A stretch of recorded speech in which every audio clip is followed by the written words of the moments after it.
Hello everybody, my name is Becca and welcome back to another book review where in this video we are going to be discussing book 4 in the Alpha Girl series, Bruja by Aileen Erin. I have talked about this series a lot on my channel because it is one of my absolute favorites, and after this book it's still one of my absolute favorites, and it's just like amazing to have like a book series to come back to that you just love so much. If you guys don't know, I have book reviews on all 3 of the first books in this series. This book's got a lot of everything in it. It's got werewolves, witches, fae, vampires. It's got everything all wrapped up into one series. So if you haven't read any of the books up until this one, I recommend you go read all those books, watch all my book reviews, and then read this book and come back so we can discuss this beautiful series together. I gave it a 5 out of 5 stars. It was just as phenomenal as the first 3. For the people that are up to this book but yet have not read it, let me give you a little bit of what's going on. From the 3rd book, Luciana is up to some crap. She's summoning demons and it's not good. It's not good at all. The witches that left the coven are still bound to her, especially Claudia, our main character in this book. She is bound by a blood oath. All the witches and the werewolves are frantically looking for kind of like a cure to help them not be bound to Luciana anymore, because Lady's up to some really sketchy stuff and we want no part of that. So in this book, Claudia takes a little trip to Peru to find some answers to all the questions that everyone has been asking, and it was so good. We meet so many new people, new characters in this book, and I just enjoyed it so much. I love learning more about Claudia and the way she thinks and what she's been going through, because up until this point Tessa has been the only character that we've really read about, and we've only heard her side of things from her point of view. So it was very different getting a new scope on everything, and Claudia is a full-blown witch. She's not a werewolf or anything, so it was very different hearing all the stuff that she was going through. I just really enjoyed learning more about her character, and then also the new characters that we met. One of them was named Lucas, and let's just say he's my new fave. So that is all I'm gonna say for the non-spoilerly section. If you've already read this book, you are free to stay, but if you have not, I really don't want to spoil you because you need to read this book. So make sure to go read it and then come back and we can discuss this book together. So guys, we had a lot going on in this book. I think we're definitely being set up for the final battle, which I'm really nervous about, but after this book, I feel like we got a lot of people on our side and we found out a lot of stuff in Peru. I have now found a new appreciation for Claudia in this book. I really enjoyed her character. She was going through a lot of stuff in this book, both mentally and emotionally, with her brother that got bit by Daniel. First off, Luciana's a terrible mother. How dare you raise your son from the dead with demons? Does she have no respect for the dead? I mean, leave Daniel in peace. That was so weird just seeing him pop up with all these vampires, and then he bit Raphael, and then poor Raphael, he's always so nice in this book, but he just got the bad end of things, almost turning into a demon. That wasn't fun for him, but glad that he's okay. Also, on the span of vampire attacks, why hasn't the school moved? Remember in the first book when they said that if the vampires ever found the school, that they were gonna move the school? That has not happened, and we've got constantly vampires coming in to our campus trying to take over, and it's just okay, let's move the school already. Let's go somewhere cool. Let's go to Italy. Let's go to France. Let's go to London, England. Let's just not be here where there's tons of vampires that know where our location is, especially Luciana. She's crazy. She is so crazy. We didn't see her much in this book. We learned a lot about what she's been doing. She wants to summon demons. She's learned from these dark witches in Peru, which that was such a creepy part. Whenever Claudia went to the coven where there was just evil witches and their aura was just deep black. Just reading that gave me kind of a sick feeling in my stomach, because you could just tell and feel how they were really evil, especially when they would creepily smile at her.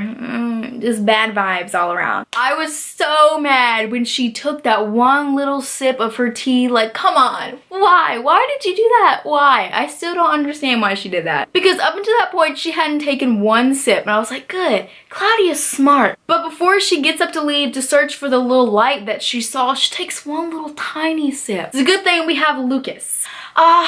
Lucas, what a great character. One of my main questions is, how old is this guy?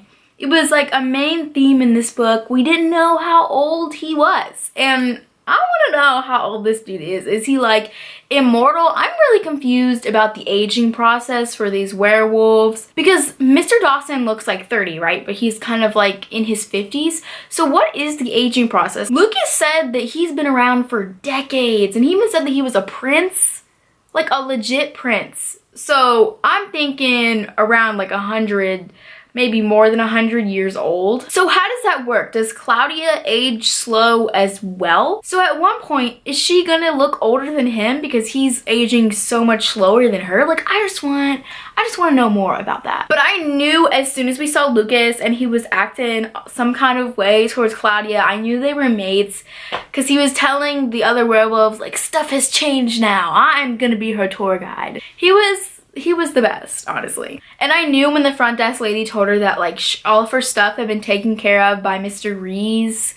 I knew that was Lucas. I just knew it, and it was. I think Lucas is more powerful than he's really letting on. Like, there's gotta be some type of history, because if he's a prince and he's been living for that long, like, we need more history on him. At least I want some more history or background info about him. Also in this book, I took more notice of one of the characters. Her name is Cosette, and she is a fae, and everyone knows. At least I hope you guys know on this channel. I love fae. It's one of my favorite creatures ever. So we got a fae, and Cosette is very interesting. I would love to know more about her because she's on our side, but it doesn't seem like she's really on our side because she can't really fight for us unless her queen says that she can. And her queen is trying to be the balance. Like, she doesn't really want to take sides, which is annoying. Reminds me of the Mortal Instruments. But I think Cosette might be like royalty. Maybe she's like the daughter of the fairy queen, or maybe sister. She's got to be like high up in the royal status. She's not telling us straight up. Also, like, where did she even come from? Like, did she just show up at the coven and was like, hey, I want to hang with you guys for a while? There was this really funny part that just brought me back to the first book when Tessa was always jumping out of those windows. So Tessa is telling Claudia, she goes, I found that when God closes a door, there's usually a window. And then Meredith goes, and if there's a window, there's a good chance Tessa is jumping out of it. Which is so true, because Tessa in the first book was always jumping out of like multiple windows. Like, any chance she got, she was jumping out of a window. Speaking of Tessa, in the last book, Luciana took her powers, and I'm wondering, is she ever gonna get her powers back? Or is her witchy powers just lost forever and Luciana's just used them all up? Tessa's witchy powers are a big part of who she is, and now she just doesn't have them anymore. And that's like really sad, because Tessa was actually a very powerful witch slash werewolf, but now she has no powers. So what are we gonna do? How are we gonna get those powers back? We need to get those powers back. We've got a traitor in our midst at the academy, because Luciana knew that Claudia was going to Peru. She sent her sketchy fiance who...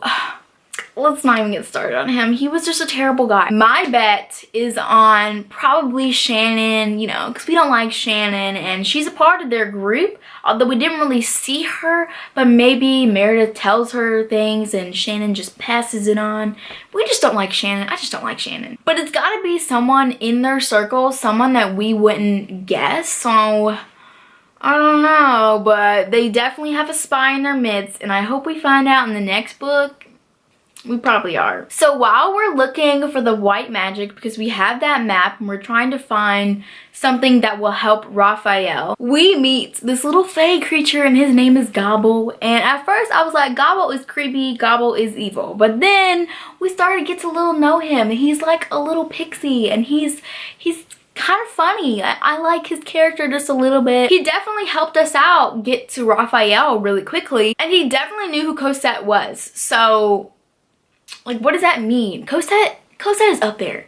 I know she is. While we were in there, we took crystals, we took a saint's hand, which was creepy. But we have these crystals and they get rid of demons. So I'm hoping in the final battle, we get tons of those crystals. Maybe we can forge them into weapons and then fight off these demons that Luciana is probably going to summon. Now that we have those answers, I'm anxious to see how the pack and everybody uses it. Did anybody else think it was really creepy when they were in that cave and those frozen vampires were watching them? Like their eyes were moving, but they were frozen. Like that was just a really creepy part. So I love this book. I'm so glad that Claudia got a man. She got herself a really nice, fine alpha man. I'm so excited to see what Aileen has in store for us in the next book. I just love this series so much. I just love the characters so much. I love the world. I really do want to find out how old Lucas is, because I just can't tell you how many times he brought it up and he was like, I just don't want you to get spooked.